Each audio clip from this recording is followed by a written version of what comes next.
ام المومنین سیدہ عائشہ صدیقہ رضی اللہ تعالیٰ عنہ فرماتی ہیں، یہ بخاری شریف کے اندر روایت موجود ہے، نبی پاک صلی اللہ علیہ وسلم ایک دن آدھی رات تھی، آپ گھر سے نکلے اور مسجد میں تشریف لے گئے، تو آپ کو گھر سے نکلتے ہوئے مسجد میں جاتے ہوئے کچھ لوگوں نے دیکھ لیا۔ نبی پاک صلی اللہ علیہ وسلم مسجد میں گئے، رات کا وقت ہے،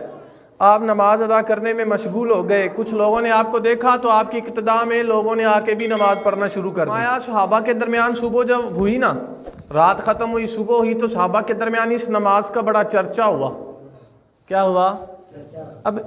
ابھی حدیث کا ایک حصہ بیان ہوا ہے، 2 حصے ابھی باقی ہیں، تو اسی سے ہم سبق حاصل کرتے ہیں، ذرا غور کریں۔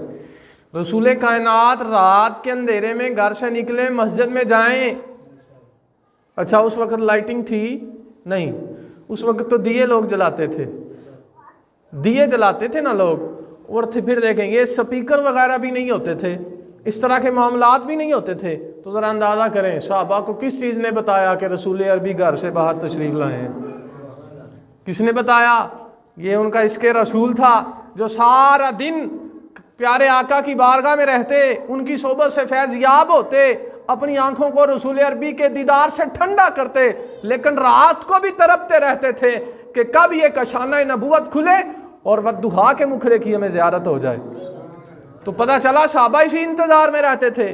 کہ کاش سرکار کا دیدار ہو جائے، دن تو دن رات کو بھی انتظار میں ہوتے تھے۔ اسی لیے تو ان کو پتہ چل گیا، سرکار گھر سے جب باہر تشریف لے کے آئے، صحابہ نے دیکھ لیا، نماز ادا کرنے لگے، تو ذرا قربان جائیں صحابہ کے عشق پہ۔ رسول عربی نماز ادا کر رہے ہیں، فرض نماز نہیں ہے، نہ ہی رسول نے حکم فرمایا ہے، صرف اللہ کا رسول نماز پڑھ رہے ہیں، صحابہ نے بھی پڑھنا شروع کر دی، حکم نہیں فرمایا، صحابہ نے بھی پڑھنا۔ صبح اس نماز کا بڑا چرچا ہوا، تو دوسری رات رسول پاک صلی اللہ علیہ وسلم نماز کے لیے کھڑے ہوئے، مسجد میں آئے، تو فرمایا بہت سارے لوگ مسجد میں آ گئے اور آپ کی اقتداء میں نماز پڑھنے لگے، اور فرماتے آج کی جو نماز تھی نا، اس کا بھی اگلے دن بڑا خوب چرچا ہوا۔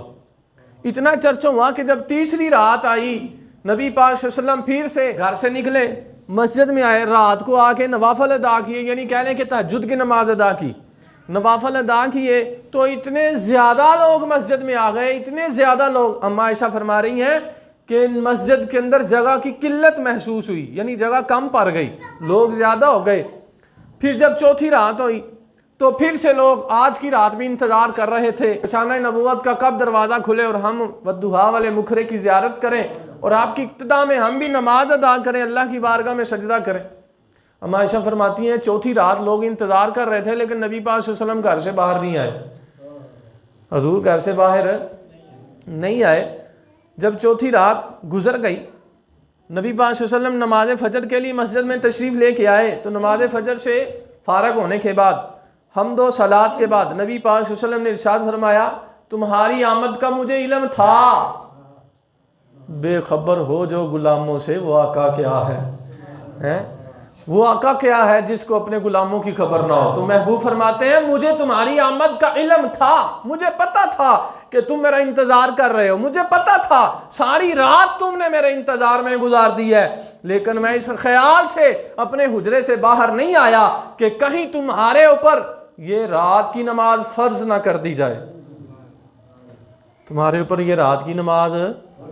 فرض نہ کر دی جائے۔ تو میں نے سوچا کہ میری امت مشقت میں پڑ جائے گی، میری امت کے لیے مشکل ہو جائے گی، تو اس لیے میں آج رات گھر سے نہیں آیا۔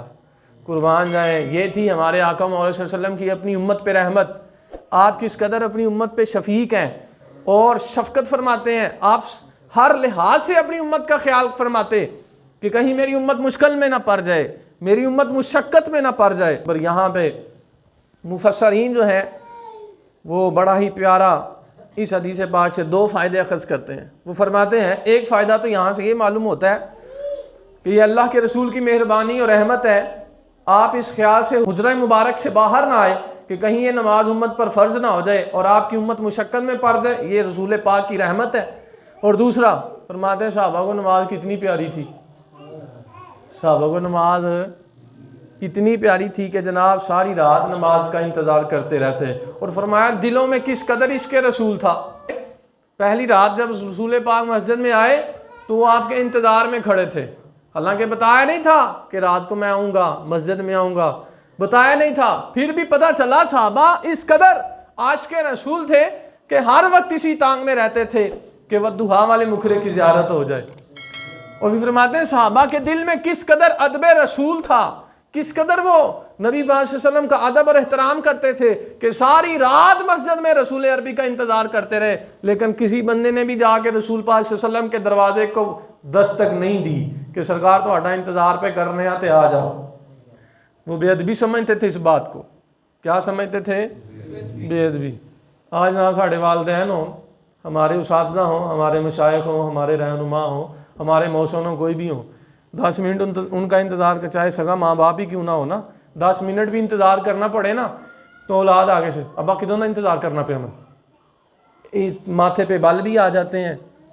اکھاں بھی جناب تھوڑیاں جہیاں انہاں چ جلال آ جاندہ ہے، اور جناب رویے کے اندر، لہجے کے اندر بھی تلخیاں آ جاتی ہیں،